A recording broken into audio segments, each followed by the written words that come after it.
نحمده ونصلي على رسوله الكريم اما بعد فاعوذ بالله من الشيطان الرجيم بسم الله الرحمن الرحيم ما كان محمد ابا احد من رجالكم ولكن رسول الله وخاتم النبيين وقال النبي صلى الله عليه وسلم ان النبوة والرسالة قد انقطعت لا رسول بعدي ولا نبي صدق الله وصدق رسوله النبي الامين الكريم ونحن على ذلك لمن الشاهدين والشاکرین والحمد للہ رب العالمین۔ بہت بلند ہے مینار گنبد خضرا، بہت بلند ہے مینار گنبد خضرا، زمین پہ ہوتے ہوئے آسمان لگتا ہے، اور چمکتے چاند کو تم غور سے ذرا دیکھو، چمکتے چاند کو تم غور سے ذرا دیکھو، میرے نبی کے قدم کا نشان لگتا ہے۔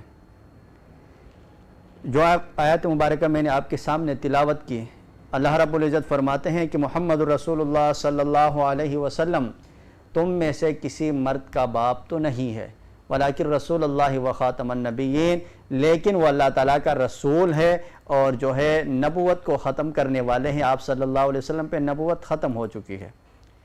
ضرورت اس بات کی ہے کہ ہم عقیدہ ختم نبوت کو سمجھیں۔ عقیدہ ختم نبوت ہے کیا؟ اگر ہم یہ سمجھ جائیں تو انشاءاللہ تعالی ہمارے لیے ہماری بہت ساری مشکلیں آسان ہوں گی اور ہمارا ایمان محفوظ رہے گا۔ عقیدہ ختم نبوت کہا جاتا ہے اللہ تعالیٰ کی طرف سے انسانیت کی رہنمائی کے لیے انبیاء علیہ السلام کا جو سلسلہ شروع ہوا، وہ جناب آدم علیہ السلام سے شروع ہو کر جناب محمد رسول اللہ صلی اللہ علیہ وسلم پر ختم ہو چکا ہے۔ آپ صلی اللہ علیہ وسلم کے بعد کسی بھی قسم کا کوئی بھی نبی دنیا میں پیدا نہیں ہو سکتا ہے۔ یہ عقیدہ ختم نبوت ہے، اس کو عقیدہ ختم نبوت کہا جاتا ہے۔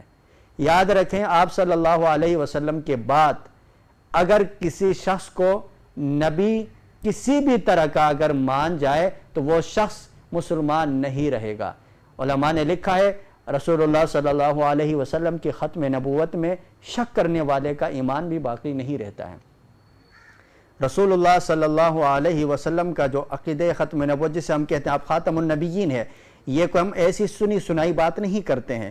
قرآن پاک کی 100 سے زائد آیتیں رسول اللہ صلی اللہ علیہ وسلم کی ختم نبوت پہ دلالت کرتی ہے۔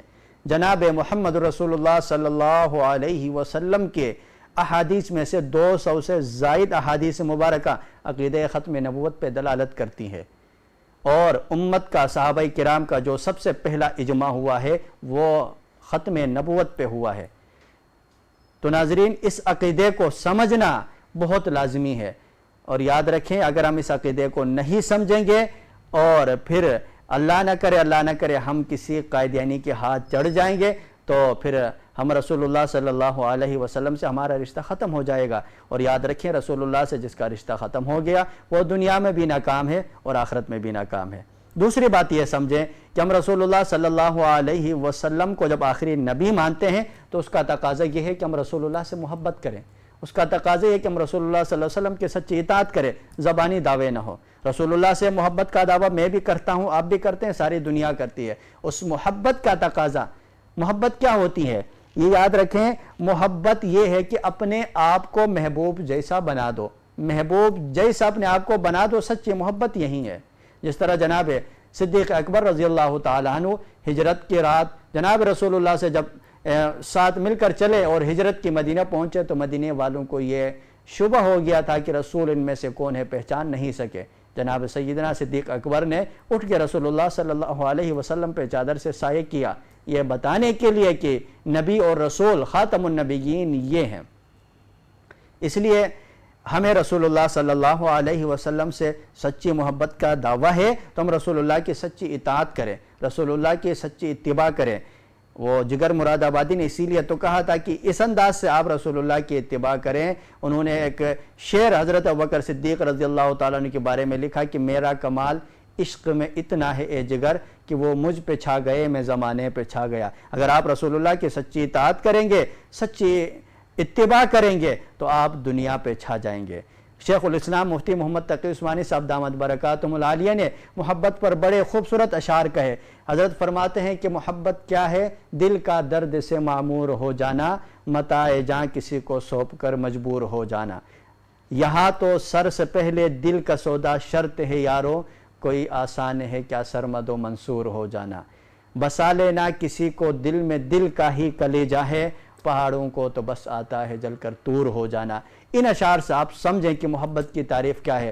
رسول اللہ صلی اللہ علیہ وسلم کی سچی اتباع، سچی اطاعت اور رسول اللہ کی عظمت، اہمیت کو اپنے دل میں بسائیں، اور آپ کی 24 گھنٹے کی زندگی میں رسول اللہ کی اتباع ہو، رسول اللہ کی اطاعت ہو، اور رسول اللہ صلی اللہ علیہ وسلم کی سنتیں، رسول اللہ صلی اللہ علیہ وسلم کے طریقے سیکھ کر ان پر عمل کرے۔ یہی رسول اللہ کی سچی اتباع ہے۔ جو شخص رسول اللہ صلی اللہ علیہ وسلم سے کسی بھی طرح رسول اللہ کی اتباع کرتا ہے وہ رسول اللہ صلی اللہ علیہ وسلم کا سچا عاشق ہے، اور رسول اللہ صلی اللہ علیہ وسلم کا جو سچا عاشق ہوگا قیامت کے دن رسول اللہ صلی اللہ علیہ وسلم اس کی شفاعت فرمائیں گے۔ تو آپ حضرات کی خدمت میں یہ گزارش ہے کہ اسی رسول اللہ صلی اللہ علیہ وسلم سے محبت کا اظہار کرنے کے لیے جہاں بہت سارے طریقے ہیں، وہاں یہ کہ رسول اللہ صلی اللہ علیہ وسلم کے نام سے، یہ چونکہ ربیع الاول بھی ہے، رسول اللہ صلی اللہ علیہ وسلم کی ولادت کا مہینہ ہے، بہت ساری جگہوں پر پروگرامات ہوتے ہیں، رسول اللہ صلی اللہ علیہ وسلم سے محبت کا اظہار کیا جاتا ہے۔ 24 ستمبر بروز اتوار دن 12 بجے انٹرنیشنل ختم نبوت مومنٹ نے ایوان اقبال میں ایک عظیم الشان ختم نبوت کانفرنس کا انعقاد کیا ہے۔ رسول اللہ صلی اللہ علیہ وسلم سے محبت ہے، اس لیے اس کانفرنس میں رسول اللہ صلی اللہ علیہ وسلم سے محبت کرنے والے تمام اہل اسلام کی خدمت میں گزارش ہے کہ وہ اس کانفرنس میں شریک ہوں۔ میں بھی شریک ہوں گا، آپ بھی شریک ہو جائیں اور رسول اللہ صلی اللہ علیہ وسلم سے محبت کا ثبوت دیں۔ دعا کریں کہ اللہ رب العزت ہم سب کو رسول اللہ صلی اللہ علیہ وسلم کا سچا عاشق بنائے۔ وآخر دعوانا ان الحمدللہ رب العالمین۔